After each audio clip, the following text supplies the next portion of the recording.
Hello everyone, good morning সবাইকে। বন্ধুরা, তোমরা সবাই কেমন আছো? আই হোপ সবাই খুব ভালো আছো আর আমিও ভালো আছি। তো আজকে আমি এসেছি আমার বাবার বাড়িতে। তো দেখো, ঘুম থেকে উঠে ফুলবাগানে চলে এসেছি। আর আজকের ভিডিওটা আমি এখান থেকেই শুরু করছি, তো স্কিপ না করে সঙ্গে থাকো। আজকের দিনটা আমার কাছে অনেকটা 12 মাসে 13 পার্বণের মতো। তো বন্ধুরা দেখো, ঘুম থেকে উঠে আমি ক্ষীরের পাটিসাপটা আর পায়েস খাচ্ছি। এটা গতকাল রাতে মা বানিয়ে রেখেছিল, তো সকালবেলা খাচ্ছি। এটা গরম গরম ভালো লাগে না, পিঠেটা ঠান্ডাই ভালো লাগে। এরপর দেখো, আজকে আমি খাচ্ছি ডিম সেদ্ধ, কাঁঠাল বীজের সেদ্ধ আর কচু পাতা শাক। এগুলো কিন্তু আমার বেশ ভালোই লাগে। তো যেগুলো যেগুলো ভালো লাগে সবগুলোই আমি আজকে খাচ্ছি। তো এমন নয় যে রোজ খাই না, তো যাই হোক আজকে একটু বেশি খাওয়া দাওয়া হচ্ছে। তো এগুলো দিয়ে সকালের ভাত খেলাম। এরপর দেখো, দুপুরবেলা স্নানের আগে বেদানা দিয়েছে। বেদানাগুলো যদিও কি করছো তুমি? যাই হোক। আর দেখো, এদিকে কি করবে এটা দিয়ে? এসেছে, ওর ঠাকুর বসাবে? খুব খারাপ, তবু আমাকে আচ্ছা। দেখার জন্য চলে এসেছে কোচবিহার থেকে।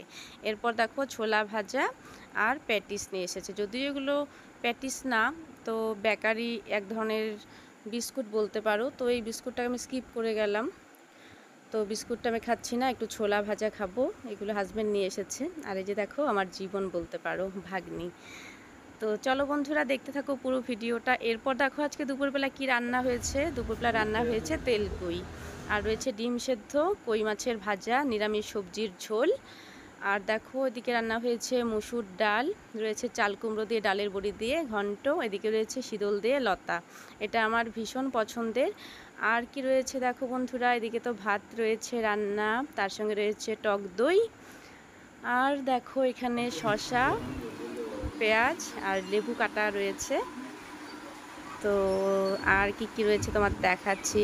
এরপর রয়েছে মিষ্টি কুমড়োর পাট ভাজা। এই ভাজাটা কিন্তু চালের গুঁড়ো ছাড়াই হয়, আমার ভীষণ পছন্দের। আর রয়েছে পটল ভাজা। তো চলো বন্ধুরা, আমাকে কি কি দিয়ে খেতে দিচ্ছে তোমরা তো দেখেই নিলে। তো এখন দেখো, সাজিয়ে গুছিয়ে খেতে দিয়েছে। তো এই যে দেখতেই পাচ্ছ, তার সঙ্গে আচার রয়েছে, বাড়িতে বানানো আমের আচার। তো বন্ধুরা, আজকের দিনটা 12 মাসে 13 পার্বণ, এই কারণেই বলেছি। সকাল থেকেই শুরু হয়ে গেছে খাওয়া দাওয়ার পর্ব। তো কি বলবো আর, দিদিও এসেছে। মা দিদি মিলে যা শুরু করেছে, যা যা খেতে ভালোবাসি প্রায় সব কিছুই রান্না করেছে। যদিও সব কিছু রান্না করা একদিনই সম্ভব নয়, তবুও আর কি যেগুলো খেতে ভালোবাসি সেগুলো আজকে রান্না হয়েছে। তো এই যে এখন আমি খাবো, জানি না এত কিছু খেতে পারবো কি না, তবুও দেখো সাজিয়ে গুছিয়ে খেতে দিয়েছে। প্রায় রোজই আমাকে এভাবে খেতে দেয়। তো এই যে আমার জামাইবাবু ভিডিও করছিল, আর তোমরা দেখতেই পেলে কী কী দিয়ে আমি খাচ্ছি। তো চলো, আমি এখন খাবো।